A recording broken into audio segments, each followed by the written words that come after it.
and welcome to Taco Tuesday, the only Irish taco podcast. I'm your host, Spencer Crittenden, and joining me is Kevin Day. What's up, Kevin? Oh, not much, man. It's good to be back here. It's good to be back. Yeah. So you have any taco talk to get off this off your chest? Taco talk. No, I could eat tacos any day.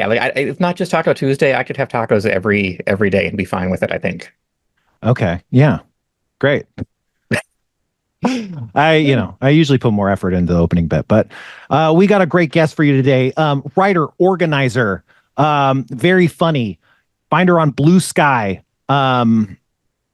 Yes, good intro, Spencer. Maura Quint is here. How's it going? That was a great intro because you said find her on Blue Sky, and people are still defaulting to follow her on Twitter X. Oh, thank God for not mentioning that hellscape. I'm so happy. I'm doing great. How are you? I'm doing good. So a troubleshooting or a tech step that we usually do, we were kind of pressed for time, but a tech step we usually do is sometimes the view changes around. I like to change the view to gallery. Kevin hijacks everyone's view, so that might help or it might not. But yeah, I'm doing up and down. You know, I was just ranting online about how people ask how you're doing, and then sometimes when you tell them how you're doing, they're like, "Ugh, that's not what I wanted to hear." You know, just trying not to swerve into the oncoming traffic. How are you? Yeah. See, that is what I should say. That sounds really good. But, until they think about it, yeah. Yeah, well, they never do. That's the trick. That's fair. But I just maybe a month ago I quit weed, and I've quit weed multiple times. Okay. This is not the hardest or easiest or anything, but I'm just not feeling as good as most of the other times I've quit, if that makes sense. It kind of I bounce back, and I'm bouncing back. I'm sure this is just the age, but otherwise doing great. I've never had enough weed to quit weed. It's never. I was just having this conversation actually the other day. I wish I liked weed more. I wish it worked better for me. People who enjoy it seem to like it so much.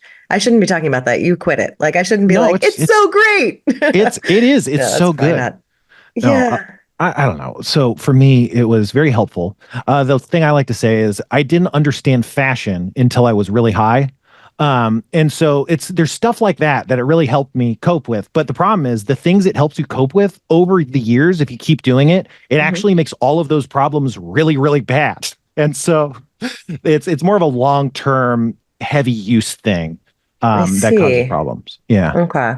But for me, every time I do it, I just get I never have that pleasant, I'm going to understand fashion moment. I never go, oh, blue jeans, I get it. That's never happened to me. I just get strung out. I'm just anxious and nervous, and it's not fun for me. So. Yeah. It's so interesting how drugs affect people differently. It seems like there's maybe genetic selection and stuff, but I think we really just got to pour $1 billion into what's going on there. Let's take every kind of genetic makeup and give them every drug and see what happens, because I think that's a big plateau we've hit in technology or medical technology. That's and people are just well, try this drug, try that drug, try that drug. And it's figure it out and then come back to me, you know? Is this your way of saying you're running for president? Because that sounds like a platform. Well, there was a time where I was thinking about running for city council. And I realized it was a healing fantasy. And so now I've kind of withdrawn from that. I might go back to it, but I need to do it from a healthy place. But yes is what I'm saying. You're on the road to running for office. So you might as well start printing up the yard signs right now. Get ready for it, you know? Yeah, well, we have to do I'm sure it's everything is you have to get people to sign the petition and stuff. And I was oh, this is a scarily low number of signatures I need. This is definitely doable. And that's kind of the main barrier, you know, at least for city council. But yeah, I was, they kind of put you into a messaging track where they're sending you stuff. And I was this is great. I love people sending me supporting materials, you know? I feel that's not the only route you have for if that's what you're looking for, just people sending you more stuff. Have you ever donated to a campaign? Because they're going to send you stuff forever. Give them $10 and you're never going to stop hearing from them. Yeah, that happened with Trump, you know. So I don't know what happened, but I definitely have gotten the email. Don't you, Kevin? Kevin gets emails Kevin was telling us he gets emails from the Harris Waltz campaign, but or Waltz, and but it's different than the ones normal people get because it's like there's some missing, and he only gets pictures. So it's just there's a very uncontextualized picture of Tim Walz like smiling, and it kind of is ominous because it's just here's a picture, here's another picture, here's the third picture 3 days later. It's like what are you trying to say? You want to talk about this, Kevin? Right. It's just they're text messages that came in. Originally, it was words, but over time, it just started being like Tim Walz sending a selfie of himself or him hugging Kamala or something. And there's just no text. There's no call to action. There's no click here to donate. It's just them sending me pictures every day or two. And it's gone on for weeks. Are you sure this is a campaign thing? Are you sure you're not dating Tim Walz? I wish. Have you ever tried writing back like hot? Like, looks good. I should try replying and see what in fact, while we're on the show, I'm going to reply to it right now and see if I can maybe like the little emoji with the heart eyes, Let me see what I get. So, go ahead. No, I'm very curious to see if it gets me an answer now. So I'm going to do that. I mean, I think you got Kevin is such a interesting fellow. It wouldn't be surprising if he somehow got on like some back line and is now like, connected.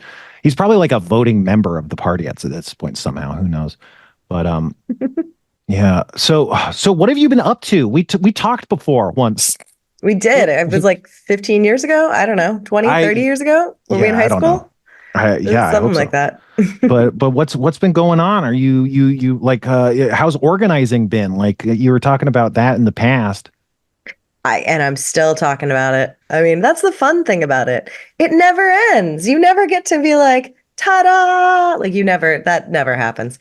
It's just a constant slog. So yeah, I'm still doing that. I'm still organizing around tax fairness, which again, really exciting topic. Everybody loves talking taxes. But that's what I'm still doing out here, trying to like push some legislation that makes billionaires pay just a little bit more in taxes. They won't even notice, but they still hate it. Yeah, that's I don't know. I've been thinking about this, that like there's the more money you get, the less ethical you become. This is like scientifically proven. And then also the more you engage in risk-taking behaviors. And I think there's an extent to which that kind of acts like not just, I'm more risky, but also it's like a drug addiction of like, how much risk can I leverage and then get myself out of, And the thing about that is, and you see it with Elon Musk and the Titan sub and stuff, and it's like, there's an extent to which rich people are addicted to a death urge that they're dragging like millions of people along with them on, and it's like, that's important. Like, and I don't know who like clocks it and has defined it that way, but I think that's like an accurate statement that's like important to come to terms with, maybe, because that's like a different dangerous problem than a lot of people think of it as. I don't know. No, I think that's absolutely right. I mean, like, the whole sort of money can't buy happiness thing is only true after you have a certain amount of money. Like money can buy happiness for a while. Like if what's standing between you and happiness is the fact that you are completely overworked and you have no time and you're sick, you can't see a doctor, like you feel bad all the time, those types of things. Money actually does great stuff for that. Like really moves you closer to happiness. But there's a point where you have so much money, there's nothing else money can do. And like billionaires, like what the hell? There's nothing. They don't get any new joy. They've bought every yacht they can possibly buy. They've flung themselves into Mars. They've done whatever random whim they've come across. It's right there and available to them. So there's a point where like they have to extract these sort of pleasure and joy from these other places. And I absolutely think it's in these risk-taking, crazy sort of moments where they can be like, oh no, haha. But yes, because they're doing it at such like, in order for them to feel that, they have to do it at such a scale that it impacts all of us. And they are constantly doing that. And it is pretty terrifying because, they're not good people. And they're going to, I don't know, kill us all, I guess. Yeah. And there's like an extent to which, a troubled child might act out because, it's a cry for help or something. And I think there's like an extent to which they would never admit it. And they certainly don't understand it consciously. But like, the actual solution is to take away their money, because that will solve their problems. It'll give them new problems, sure, but it'll solve their problems. And then, hypothetically, if they're as good as they say or whatever, or just because the stack of the deck, they'll get more money, and it won't. And then they'll be like, hey, that wasn't so bad to lose all this money, and I just, it's like, we don't incentivize the right things. And it's because, who knows? I was going to say it's because I'm not in charge, but that doesn't make sense.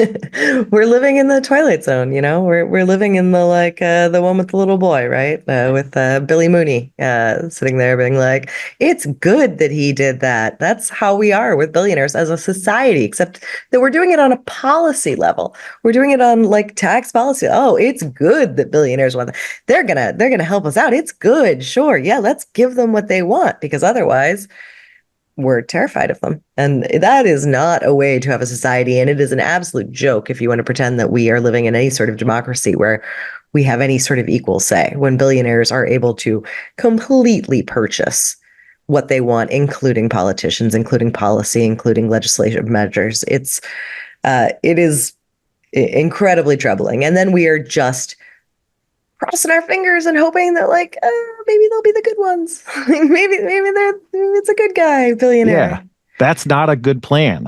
Sometimes that's what we would call a healing fantasy, but it's really dangerous and I think that's the whole thing that Democrats are this healing fantasy thing. I've been on this interesting journey. There's this podcast called Throughline. It's an NPR podcast. Are you familiar at all? Kind of. I've heard of it, but I haven't listened to it, so it's really good. It's just kind of like a just like any newsy thing, but it's very leftist, but I think they couch it really well because it's still on NPR. Like they haven't taken it off. But they do these really in-depth pieces about very social issues and also more like world history stuff. But it's clearly intentional, but the way they lay it out, it explains how fascism happens, how capitalist capture happens, and all this stuff. And it completely reframed it for me because what a lot of communists will tell you is there's a vast conspiracy where everybody is going and trading tips and making ideas of how to capture power and stay in power and stuff. But as it comes out in this podcast, it's what really happens is, people are getting glass bottles from the milkman and they don't know what to do with them. And they start throwing them into the street. And then someone's like, we don't like this. So let's actually do some lobbying to make that stop happening. And then what happens is a corporation freaks the fuck out and goes, we can't do this. We can't handle this. And they mount an AstroTurf movement to stop it. And that always works. It just always does. And there's different ways they can kind of feng shui it or whatever, but they just kind of have this very emotional reaction that just takes, and that becomes the new status quo because it works. And they just keep doing it and doing it and it entrenches power. And then that intersects a lot with this book I was reading called Adult Children of Emotionally Immature Parents, which kind of talks about is that something you're familiar with? It just sounds so relevant. I don't know the book, but I know the life. Sure. Yeah. Yeah. I've been recommending to literally everybody. Basically my whole life, I've been describing a problem I have with my family to everybody. And they're like, that's weird. I don't know what that is. And I'm like, okay, am I making this up?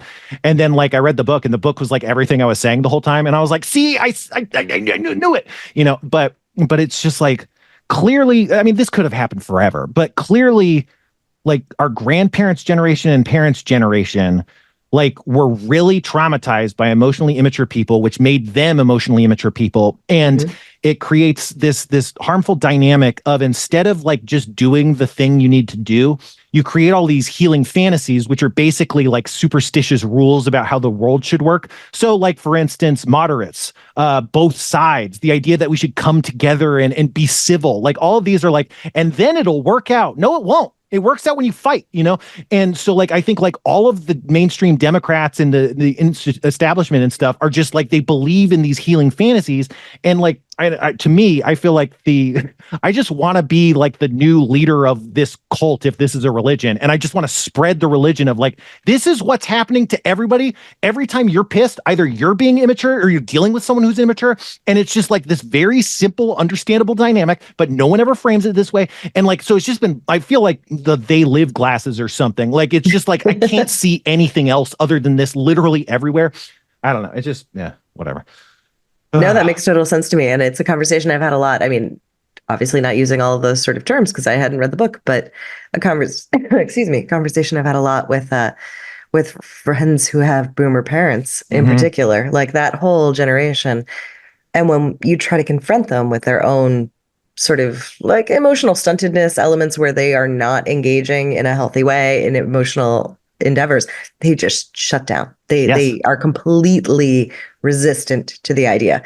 And there's a lot of like, well, I'm too old to change, or this is how I am, or like, or, you know, oh, like they're very dismissive of any sort of idea that there's any other way to be, which is infuriating and exhausting. So yeah, I'm gonna have to read this book. It's amazing. And I think even people with really mature emotionally parents like could use it too, but it's like, sure. I don't know. It's been, on TikTok, I've literally, and I mean, maybe this is bad, but on TikTok, I've literally been reading the book out loud in like 3-page chunks. And then people are like, I did not expect to be attacked like this. Just do I follow you on TikTok? I got to look that up then. Cause yeah, for sure. That seems the way to do it. Yeah. If you want a quick brief into it without having to buy the book or whatever, it's definitely, that's always what I want. Yeah. Always what I want is like, just explain to me the top lines here. Just give me the general information. Yeah. It's like, it's really hard to get someone to read a book, but if you read a book out loud, it's people kind of listen to it a little more. Yeah. But yeah. Okay. So, you know, you heard of this? Okay. Do you know how to actually pronounce her name? I feel like this is bad. I should learn how to pronounce people's names, but there's a journalist in the news named Olivia Nuzzi. I do not know how to pronounce her name. I don't know how to pronounce anyone's name, to be fair.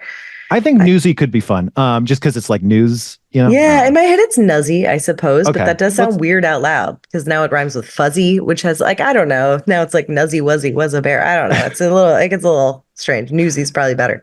Yeah, but Newsy's old timey. Like, you know, it's like we last name Blacksmith because they're a blacksmith kind of thing. Like, she's a news. Like, yeah. Yeah, she's a classic newsy. Yeah.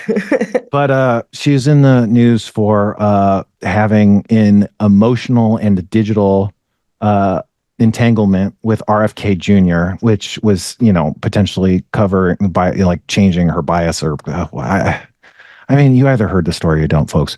But you know, it's this big deal. The thing that's interesting to me is just like every time anyone lobbies any criticism against like any journalist, like there's this like vicious hive reaction that like explodes. I mean, you're not on Twitter, so you're probably not seeing most of that, but like just everybody's circling wagons and Brian Stelter's like, I think, you know, it's good. And everyone's like, and it's just wild because, you know, I don't know. Do you have any thoughts before I rant more? I feel like I'm just ranting nonstop. No, I mean, I have plenty of thoughts. I mean, I just saw a lot of people. Well, I saw a lot of the like kind of most ridiculous, I think, defenses of her because the first things that I saw online were things like, she's just a poor 31-year-old baby. We can't hold her responsible for her actions. She's a wee child. It's too much to expect. I mean, they went like age gap discourse on an actual adult when you're talking about someone who's, potentially hooking up with someone in his 70s at this point. I don't know that he's all there. I don't know that like it's not an adult taking advantage of an elder here. I mean, like, I don't know why we're going the other way. But like that was the first thing, which I found absolutely ridiculous. And then the second thing, as you were saying, like there's that circling of the wagons. But in this case, the wagons included a lot of terrible people. And like, I'm sorry, but if I had Richard Spencer and Ann Coulter being like, no, she's a good girl, I'd have to like reevaluate my life because I never want them saying that. I want those types of people always being like, I hate her. But instead, that's who she was getting support from. And I think that speaks to who she is. Yeah, for sure. I mean, the biggest eye opener for me is like, you know, there's a lot of these people who are just like, I'm sure they're the kind of center left in quotes that is actually center right and doesn't understand the difference. And I just kind of assume a lot of people are just that. But like, when you look at some of her earlier work, like there was this headline that came out that was like that had like Obama as like I don't remember the word. I'm going to get it wrong. It's going to make it sound worse, but it's like the imposter in the White House or something. And it's like, that's like really bad. Like that's like hard right wing. That's not like this liberal, moderate news kind of vibe. That's like, that's more New York Post or whatever. And that was in 2014. And it's like, oh man, I think like I just assumed she was more moderate. And it's like, I think this just seems more clear that she was like just a very clear right wing, like masquerading type, you know, which is a little different. Yeah, I think she was always to the right. And I mean, I'd seen that previously. So it's actually in a way kind of nice to me because it's like, told you. Like she's been allowed to sort of play center, which has been it irritates the hell out of me when that happens. And it happens quite often that it's rarely that a leftist is allowed to play center, although I don't see a lot of leftists trying to play center. But gosh, the traditional media loves letting right-wing people pretend to be center. And that is so frustrating because they give it away in their framing of their writing regularly, but then they sort of like get to kind of like sneak on through and everyone's like, oh yeah, I mean, I don't know, seems balanced. It's very irritating to me. Yeah, that's like honestly like the most upsetting thing. And it, you know, obviously it's been talked about or whatever, but like I just, you know, like you see like Parker Malloy or something talk about how like anytime she's like, hey, I'd love to like offer like not even a second, like a third opinion on this trans issue. And they're like, get the fuck out of here. What the fuck are you thinking? And it's like, that's like a responsible journalist. Like there's no reason to believe in it. So it's like, and that's the kind of thing. And I think like we've mostly moved on, but no, I was going to say, but no, but it's like, they still even do that with like women and abortion issues. It's like, oh, women can't cover abortion unless they're against abortion. Like, and then it's allowed. Otherwise it's biased. And it's just, yeah, no, that's just infuriating, and it happens all the time. If it is somehow to the left of center in any way, then you're biased. And I see it like also outside of media. Outside of being a journalist type media, I get it a lot, even with the organizations that I work with in taxes, because if you are a right wing tax organization, if you're coming from a conservative tax perspective, you will just be called a tax a tax organization.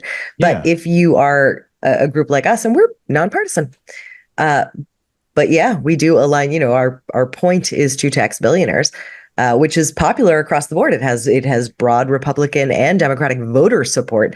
But as an organization, we get branded all the time as a left-wing organization. Or on the left, I will get called an activist, whereas on the right, it's just like an undecided voter. An expert. Or an expert. Like there's all these other words, but when the moment you veer towards the left, then it's like, we got to label you as some sort of fringe. You're the weirdos. Put them in the freak show. It's, oh my God, it's infuriating. And it happens across the board.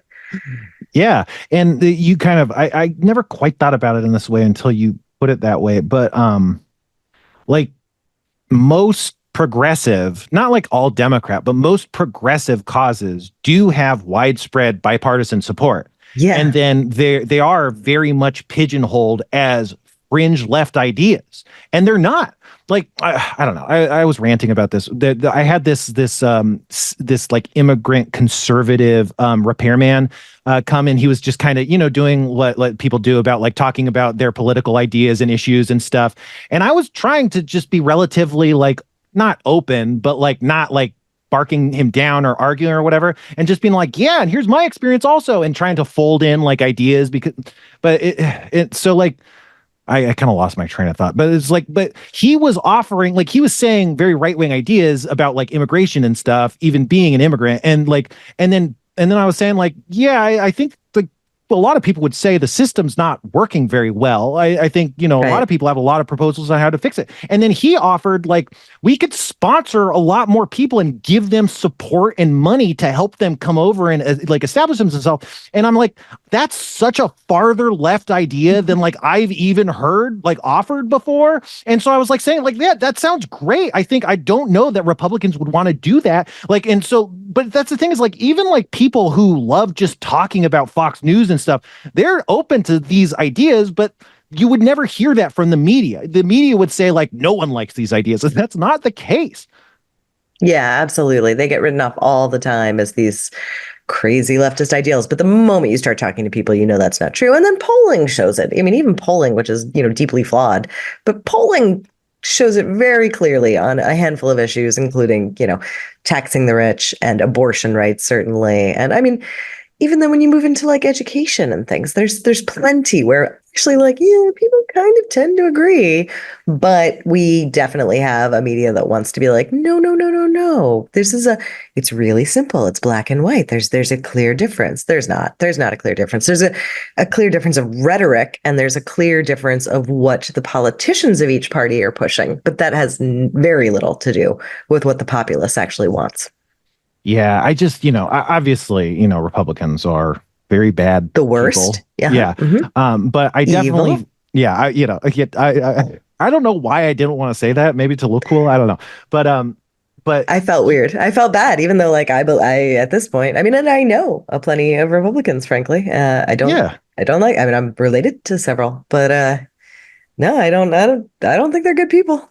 And I think evil gets a bad rap. But like, I think like people they're tied into like Christian ideas or afterlife or something, or it's like if something is an evil, then it's okay to kill it or something. But like, I define evil a lot more simply. It's like a level of willful harm past a certain point is like, that's all evil is. We just have to call that something. I don't know. Like, yeah, to me, evil is just having a bad intention, right? Like just this sort of thing where you're going to cause harm and hurt, and like, you're still pushing forward with it. I'm like, that's pretty evil. Oh. Yeah, exactly. And I think people hear that and they go, so you think you should shoot them in the head and laugh? And it's like, no, that's not.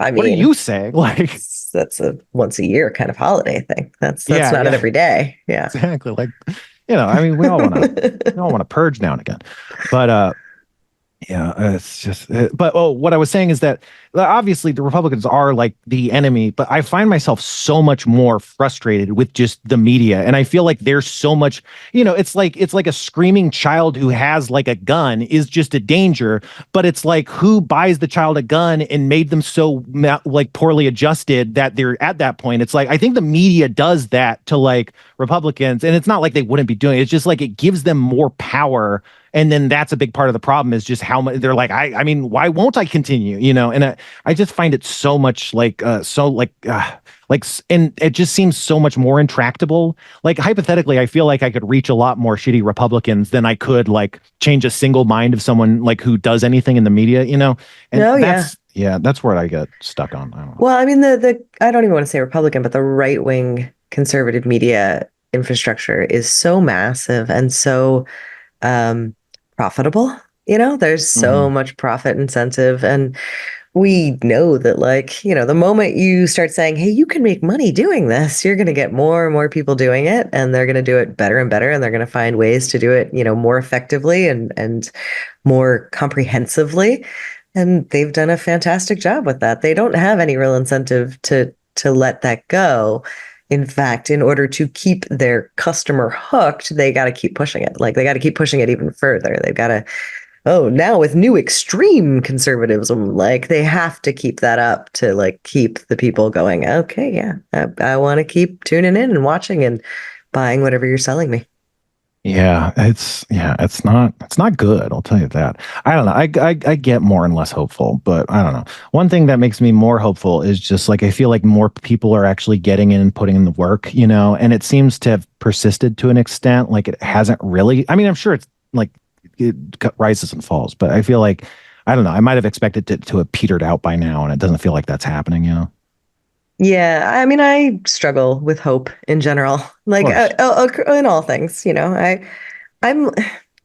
am deeply pessimistic, but it's wrapped around this like squishy optimistic core. So the pessimism is what you first see, but if you crack it open, you get a nice burst of optimism deep in there. And I think that's really just to like, I mean, one, it's because I'm a parent, so like as a parent, I have to have optimism that if we keep trying and pushing, we can change this, or else what the hell have I done? Like, what am I doing for my kids? And also, for myself and for the world. But it's hard sometimes to access that. It's hard not to just like go, I mean, like just to give up or to want to give up all the time, because it just feels absolutely overwhelming. And pervasive and spreading and incredibly difficult to fight. Yeah, yeah, especially as all the money keeps, and not just the money, it's just like every mechanism of like production and stuff feels so captured at this point. Um, Kevin, I think Kevin's been dying to say like everything. I think he has like a political manifesto that he's been almost like piping in with. You have anything, Kevin? No, I mean, I'm trying to figure out how I can phrase this. I work with a lot of very high net worth individuals, to put it nicely, and I don't know any of them who don't want to pay more taxes. It's just they don't want to do it if their peers aren't. They all seem to universally agree that their tax rate is too low. At least the ones I work with. Maybe I'm filtering out the jerks from the group, but I don't know how to get that percentage that isn't on board with that idea, because they're the ones who are going to scream the loudest about not doing that, and those are the ones that I don't know that we're ever going to convince should be different. And I don't know how to get over that hump, so that's my political manifesto anyway, is that I definitely agree that like I own a business. And I know, because I've had to help some of my employees with their taxes, I pay a lower tax rate than my employees do. And I think that's horrifically wrong, And I don't know what the fix is for that, though. Like, I can willingly choose to, like, the IRS will let you donate to the Treasury. Yeah. That just doesn't get, that's throwing money away, though. That doesn't help anything. No. Well, that's the thing, is like in LA, it's like we vote, like give this money to the homeless people, give this money to trains, give this money to infrastructure. And then the politicians are like, you voted for this. We're legally obligated to do it, and we're not going to. I'm actually going to give it to my friend. And they just do that. And that's okay or something. Like no one's stopping them. So it's like, that's another thing too. It's like, there's also, we get wins and then we're not getting the win. Like, it's just, yeah. Kevin, that's really nice to hear that you work with that type of person. And they exist. I mean, there's in fact even like a group that I work with regularly called Patriotic Millionaires, which are high net worth individuals who absolutely believe like yes, raise taxes on the rich. Yes, we agree. And I've organized, excuse me, even like sign-on letters of 100, several hundred high net worth individuals. Unfortunately, my experience has been that they are still the minority. And not only that, they are often in the high net worth, but still below the 0.1%, who are the ones primarily funding it. So they're not the Musk and the Bezos. And Musk has been very clear about he doesn't want to pay another, like he's very mad about taxes. And there are quite a few in the billionaire range who are very mad about taxes. And so when I do find high net worth people, it's almost like they're the lower class of the rich people, but like somehow they've still maintained moral and ethics, and it hasn't been bashed away. What I think that happens is, like, if you look at like the top 100 net worth people in the country, those are the ones who treat their bank account as a high score and they would rather pay no taxes whatsoever. They don't care what that means. They don't care anything. But once you remove that top tier, I think below that point, everybody's like, yeah, this is messed up. Like my tax rate is lower than any of my, employees. It's lower than what my company pays. Why is it like this? And I think it's because too much of politics caters to that top 100 people in there that scream the loudest and control the media and donate the most money and everything else. But I think we should stop caring about what those people think, because it's not helping anybody. I completely agree. And Kevin, you and I should work together after this, because no, really, like this is a lot of what I do. And a lot of what I do is trying to even speak to some of these, like, because they're sort of, we know that there are politicians that have been vocal about it, right? There's the like Bernie, AOC, Elizabeth Warren kind of contingent who have put out policies, and they're clear about, that this is an important thing.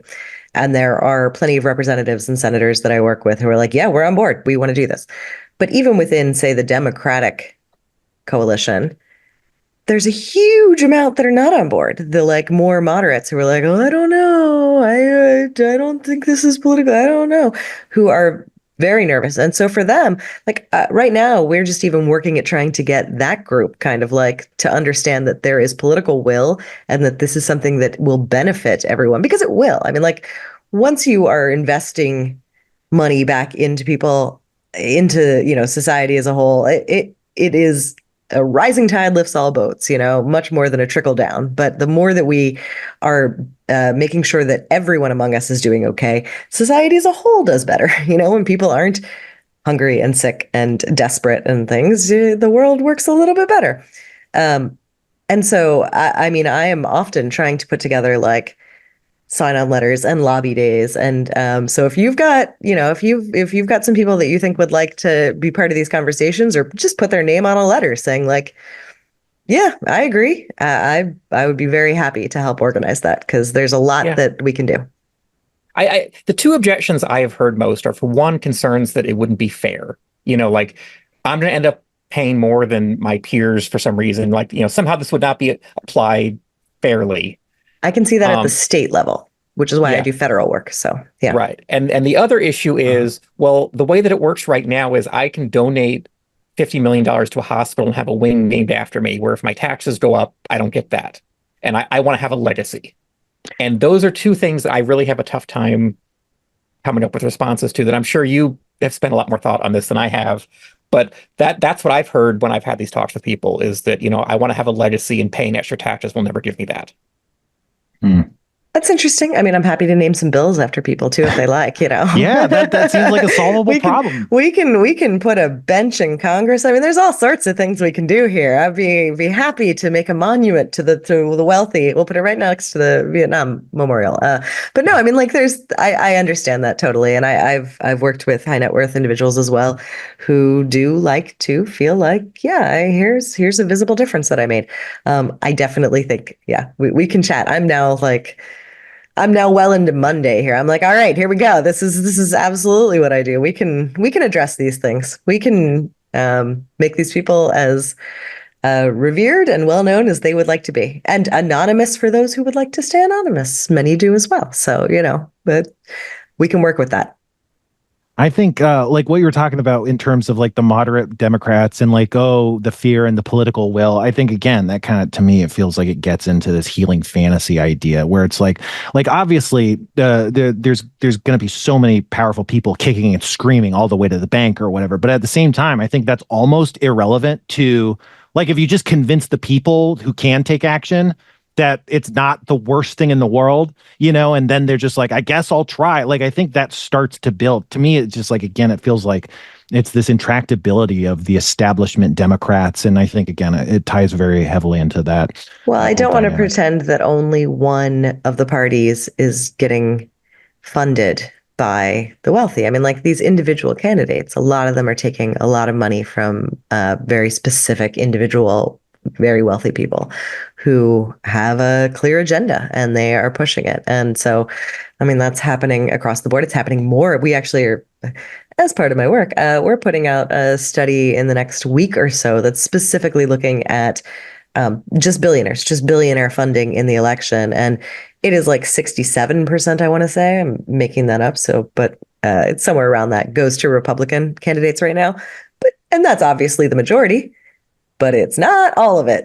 Like there's plenty still going to Democratic candidates, and that money does not come without strings. So it's it's a real hurdle that we have to get over. Yeah, this is probably a bad idea. Obviously, like the billionaires are throwing a lot of money around, but the thing that always strikes me every time I see like some of the, like, you know, this was more in the Twitter days and stuff where you'd say like, oh, this person flipped their vote and look, they got this amount of money from this lobbying group and this amount of money from this individual and stuff.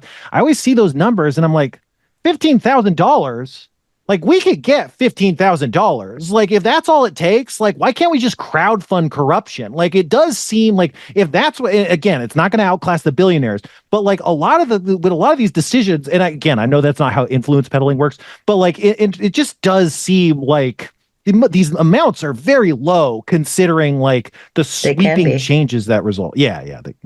Yeah, no, but they can be. I mean, like it's just knowing which one of these races has that level of ability to influence and which ones don't. It's yeah, it. I mean, I don't know.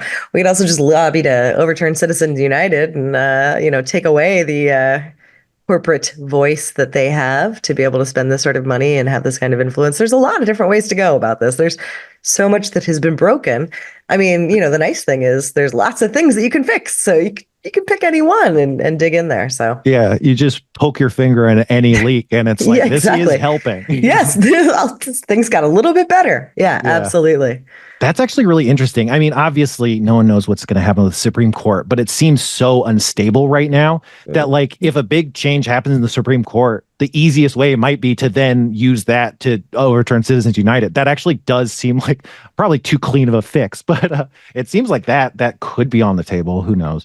I mean, yeah, Supreme Court would have to change drastically, and right now there's no expectation of that. But I mean, that's just it. There's so many different, and I work with so many different groups coming from different angles because, of course, there's, the pack the court, or they influence the Supreme Court, or change the dynamic of the Supreme Court. Because, of course, the makeup of the Supreme Court is not an originalist thing. We just, that came along and we kind of like went, oh, stick with that for a while. But it has changed over time. There's no reason it has to be at where it is right now. We can do all sorts of things. We can do term limits. We can, have the Supreme Court have a different size and makeup and all of that sort of stuff. And I mean, I don't necessarily see that coming anytime quickly. And at the same time, who knows? Because, there are a lot of people, there are a lot of groups. And unfortunately, that's, part of what change is pushing against rocks that seem absolutely impossible to move. And you just keep pushing. And eventually, all of a sudden, it moves. And it's that constant, you have to keep applying the pressure, but you don't know when it's going to happen. Sometimes it takes 100 years, but sometimes it doesn't. Sometimes it can move much quicker. And, you don't know until it's done.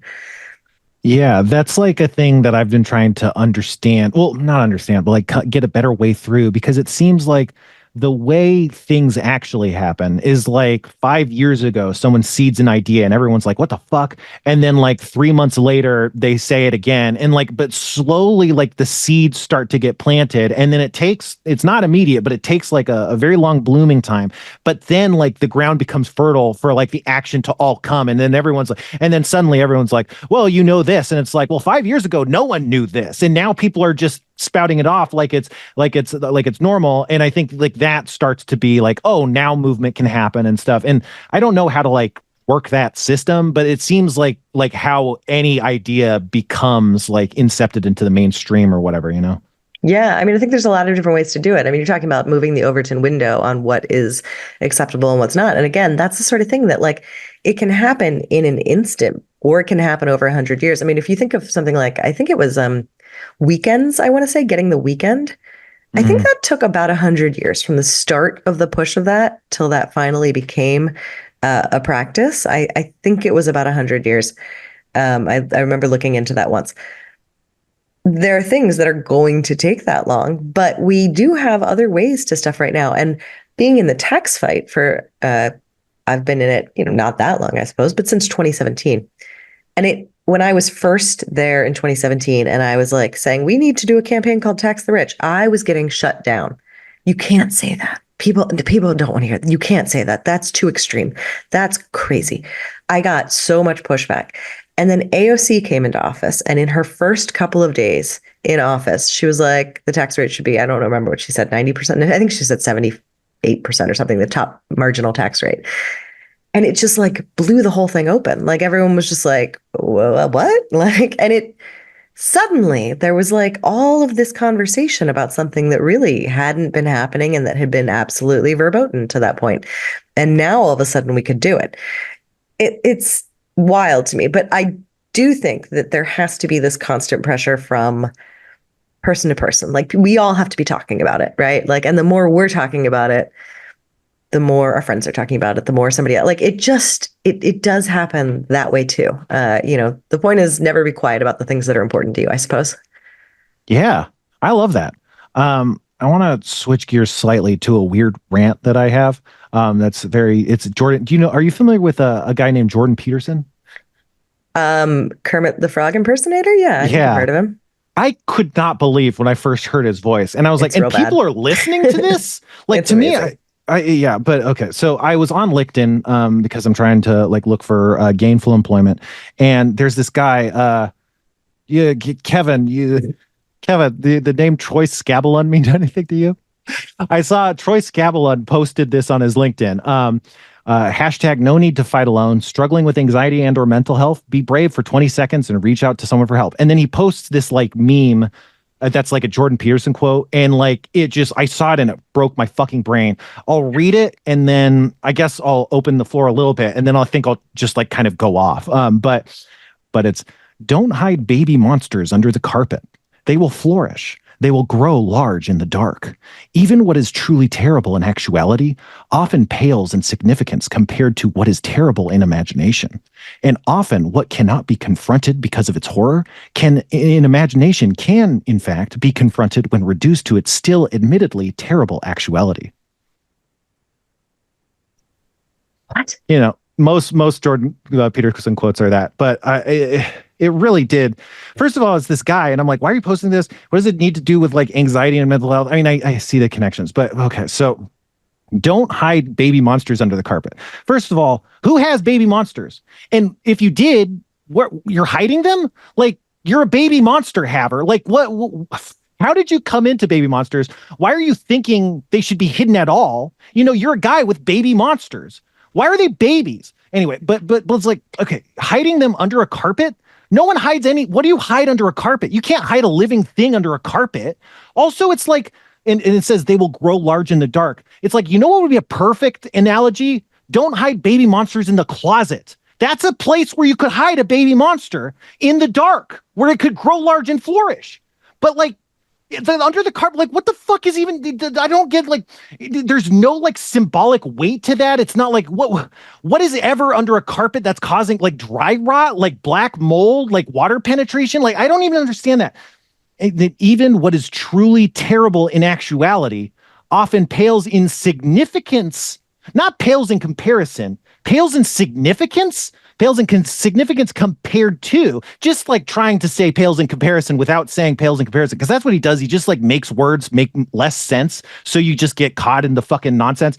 To what is terrible, so what is truly terrible in actuality, what is actually terrible often pales in significance to what is terrible in imagination. So like real bad things they pale in significance to fake bad things. So that's to say like genocide pales in significance to a demon or like a big Frankenstein monster. No, it doesn't. That's not true. Like, no one thinks that. Like no one is like, the existential threat of It Follows is like worse than like being like destroyed or murdered or shot or robbed. Like, there's nothing. It does, like, that's not true. And often what cannot be confronted because of its horror in imagination can in fact be confronted. So what even are you talking about? So like, again, like poverty can't be confronted because of its horror, but it can be confronted. Who's it confronting like their inner demons solely in the imaginative realm? Are they talking about fiction?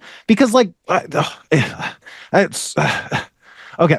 And then when reduced to its still admittedly terrible actuality, you're talking about a thing in imaginative horror. How can you reduce an imaginative horror into its actuality? It's not actuality because it's not the thing. It's like, you're talking about an actual thing, then you're talking about an imaginative thing. And you're saying the imaginative thing isn't as bad as its own act. Those are different things. Like, he's talking about three separate concepts and saying like, one is different from two, and two is different from three, but also they're all the same. And it's like, you just said they weren't.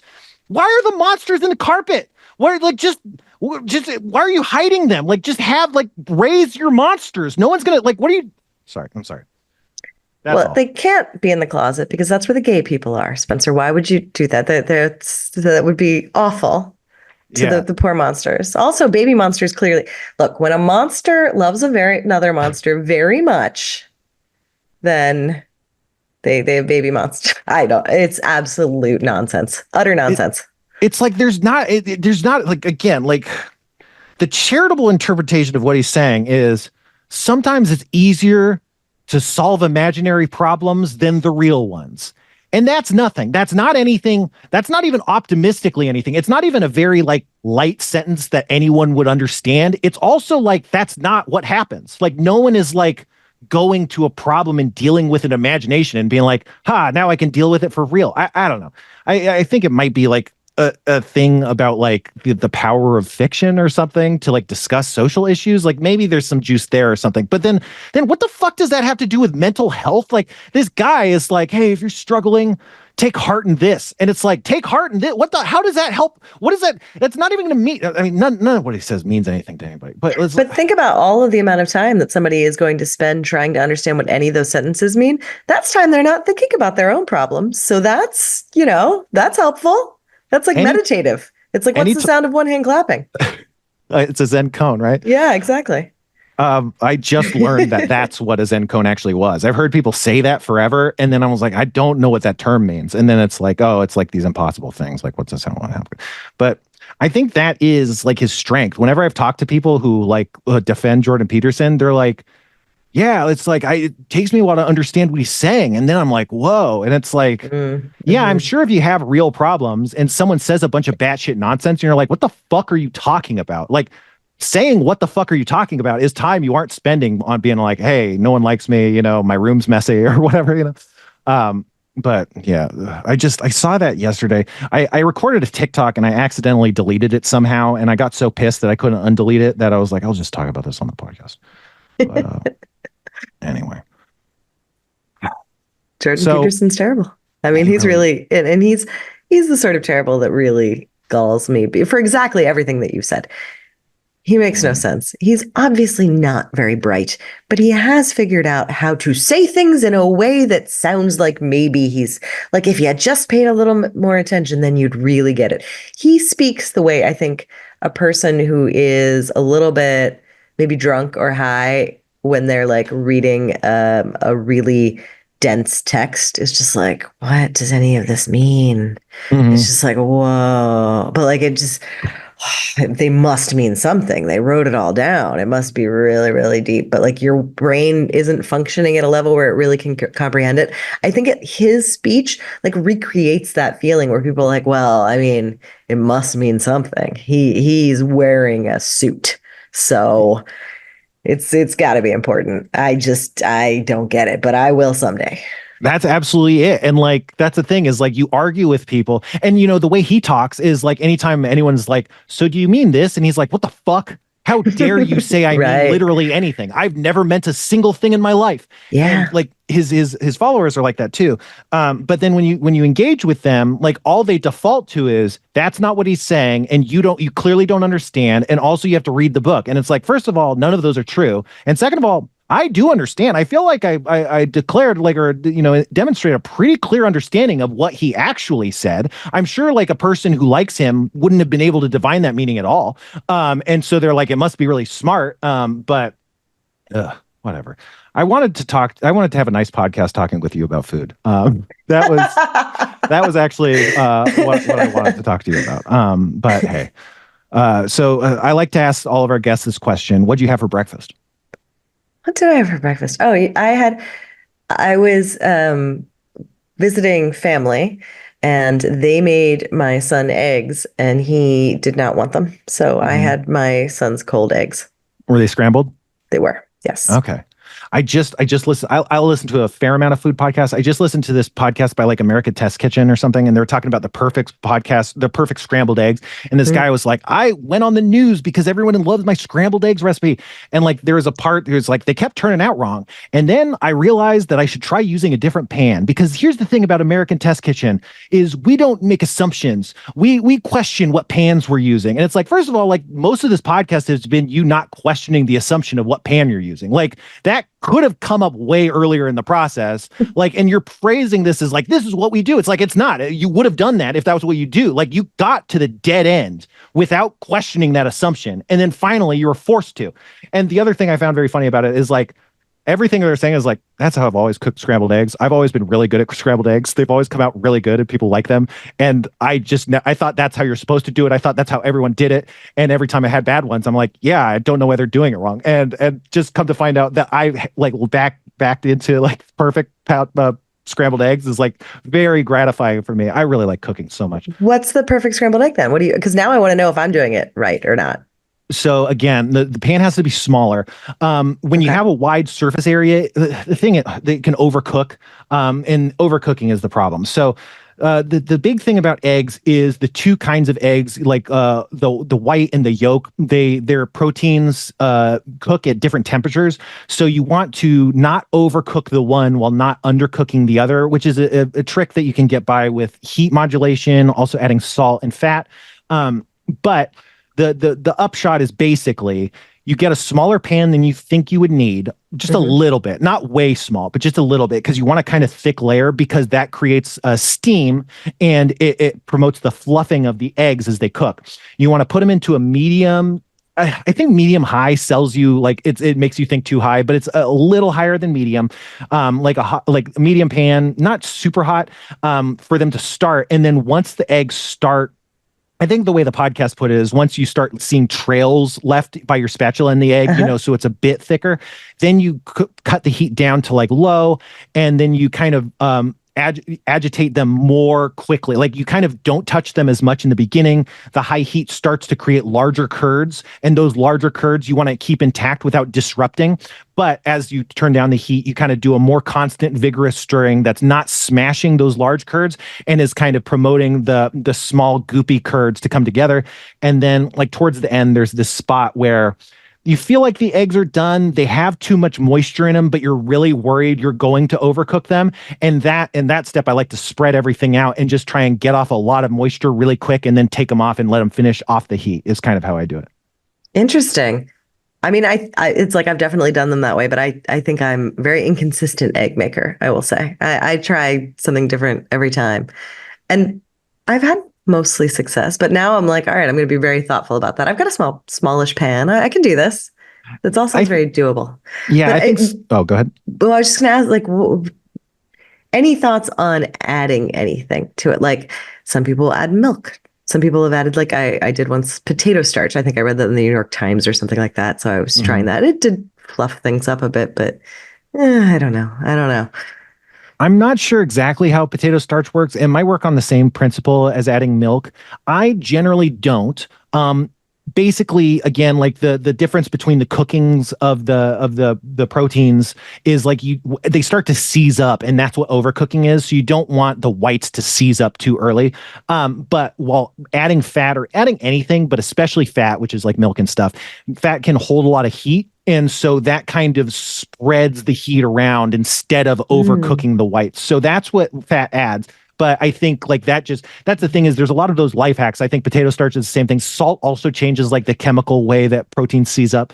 But the adding fat or even water basically promotes the release of steam, which fluffs up the eggs, and also it modulates the way the heat transfers through the different proteins. So I think if you're really careful, you don't need that stuff. But adding butter, like the French method is all butter because it's like all of that fat is just slowing everything down. Right. And so yeah, but the thing is, people want like scrambled eggs are the easiest eggs, right? People just want it to be fast, quick. They go too hot, they get them done, and you don't necessarily want to be like, I'm just going to babysit these scrambled eggs while I'm making breakfast. I'm just going to focus on eggs, and I think that's the real problem. Is that like you're just like, they're just eggs, And if you slow it down and really focus in, is like that's kind of where you get the. I'm about to do the rest of this podcast while trying out that method. Like I don't even not even hungry. I'm just like, no, now I'm focused. I'm focused on the product, the result.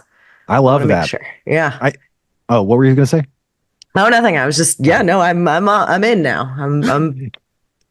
I need someone here to judge them is all. Like I don't trust myself. I'm too biased. I need someone saying, all right, I will be objective about the eggs. So you're biased. I think we both should show up at Spencer's place in the morning and just have him cook for us. Yeah. Well, we could, I'm going to spend the whole night, like teaching, and then we'll do a cook-off, like our practicing, I'll be ready to go. Yeah.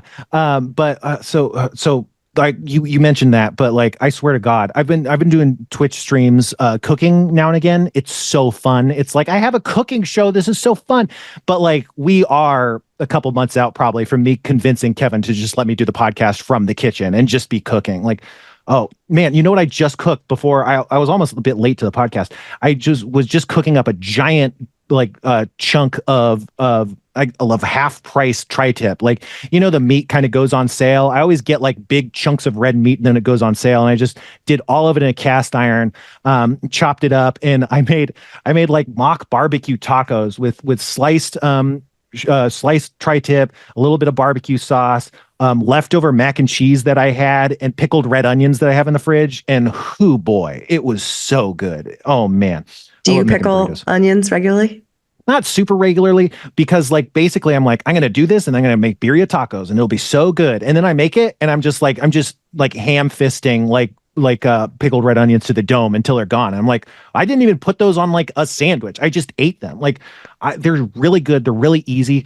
Man, the ones I've been doing lately, they have this grapefruity flavor. I don't know what that is, but like it's very fruity. And I'm like, I didn't know onions had this much fruit flavor to them. Like really good. It makes me want to actually try to like put grapefruit juice in the pickling and see if that does anything. Send me whatever you're doing, because pickling onions is like, I think, I want to say the last like year or 2 years. I'd never done it before then, and now I'm like hooked. I'm like, oh no, I have to have pickled onion. Like it's just I need it for my salads, for whatever. It doesn't matter. Cereal probably. I'll put it on Cheerios. Like they are so good. Yeah, they're so good. I definitely will send you the recipe. But I just went to this birria place yesterday, this was actually just a crunchy taco place, and they had these like onions on the top of the tacos, and it's like, oh, I love onions, but I bit into it, and like the onions are lime marinated onions, just like they slice them real thin and they just sit them in lime juice, and they're not pickled onions, but boy, they were so unique and so delightful. I was like, this is like a taste sensation I've never experienced. I'm not like a ceviche fan. It felt like maybe ceviche heads will be like, yeah, this is like ceviche vibes. But like, for me, it was like mind blowing. And like, that's another thing I want to get into as well. So this was just the yesterday, I want to say, because I was making sandwiches and I like for people to take with, because we were going on a little day trippy thing. And I was going to add onions, but I was like, and I didn't have time to like quick pickle the onions, and I just took some apple cider vinegar and like garlic and oregano, I want to say. I don't know. And I just put it in like a thing, and then I just chopped the onions that I was going to put in, and I just let them sit there while I was making the rest of it. And then I made the sandwiches. And like you could say like, oh, it's tastes a little like you had like an Italian vinaigrette on the sandwich, right? But even that amount, it really changed the consistency of the onion. I noticed they really like soak stuff up, and they seem to like it. I don't know. It created, for me, it was like very different, and it got me really excited that like, oh, what can you soak onions in? Like, how does this work? It took a little bit it took the bite out of the onion too. Like it didn't have the sharpness, which sometimes you want, but in this case was really nice. It made them like a really mellow oniony flavor. Anyway, I don't know. I got very excited about it, but I know nothing about it. I don't understand what's happening here. This is pure experiment. I'm going to absolutely, rediscover, I can't think of what Marie Curie, I was trying so hard to make. Curium? Yeah. Radium? I'm going to do something like that. I don't know, but I'm going to make penicillin accidentally. We'll go a different route with this. Yeah. I'm going to do that too. Go ahead. No, but it's exciting. I was legitimately excited about onions. So now you're talking about onions. I'm like, yes, let's do it. All onions. Yeah. I want to say that this is just bro science or whatever, but like, I think that the acid that you put them in like kills some of the volatile gases. And it just really quickly takes away that edge. Like they don't get that nice pickly flavor until like, I want to say like 48 hours, but like they're immediately a little softer and have less edge. And like, I think that alone is because it's like onions have a lot of inherent flavor and stuff, but then also they have mustard gas. And so like the mustard gas is good, but like we don't need that much, So if you could get some of that out of it, it's like there's more onion to enjoy, You are Jordan Peterson to me right now, because you're talking about like, well, it's affecting the acid and the gases. And I'm like, well, he sounds really smart. So, I mean, I don't know what any of this means, but like, yeah, absolutely, man. I'm going to send this to other people and be like, no, this should help you. Yeah. Clean your kitchen, I guess. But I find I'm a very sciencey guy, and I find learning the science of cooking helps it stick in my brain a lot better and helps me cook a lot more intuitively, easily, because it's like, well, I understand how that works and I understand how that works. And so now I don't have to know the recipe. Or if I see a recipe, I'm like, that seems wrong. And then I go with my instinct, and usually it's right. And I think like this scientific approach has served me very well. I mean, I'm sure that's not how everybody approaches it, but for me, it's been very helpful. No, that makes sense. I don't know any of the science. For me, it's just kind of like, well, I've done this way a couple times, and just the repetition lets me, and like the experience. I'm very much like an experience. Like, well, I did this, and this is kind of how it turned out. Now I kind of know a little bit more about that. I don't know why it's happening, and I love the science. Like, I'll read or study all of it, but it doesn't stick for me. Like, it's really interesting, and then I'm like, but I don't know. I don't know. Yeah, for sure. For me, like in terms of experience, I will make a recipe, and then about halfway through, I'm like, I'm going to start fucking this up. I'm going to add way too much of this. I'm going to swap that, because like it usually turns out worse than it should, but not unedible. But like finding out how that broke the recipe tells me so much about like what I can do and get away with next time and stuff. And so that's like literally experimentation in a more drastic way. But that's another way I like to approach it. I do that a lot too, but it's usually just because I messed up to begin with. And I was like, I didn't look to see if I had that. Oh, no, I'm out of that. Yeah. What if we just use this instead? Let's try it out. I do that a lot. That happens to me a lot too. But hey, I usually the first time I cook anything, I cook on a full stomach, because it's like, I'm not going to eat this. I'm just going to see how it turns out, and then probably have to throw it away.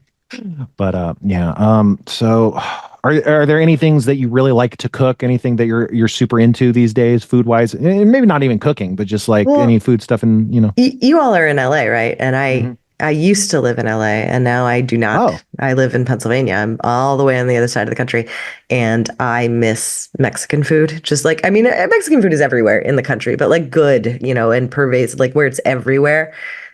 You just can't get that here. So I think that's what I make the most of, because I'm like trying so hard to chase things that I don't have access to anymore. So I make a lot of salsas. And we do tacos all the time here. So I'm always doing like different types like that. And I recently made chili relleno, and I actually started making my own tortillas too. Not every time, but like just to see if I can, just to see like what's that different and stuff. And, I mean, I usually don't have time, but it's like, that's been very fun. It's very fun to like play around in that world as much as I can.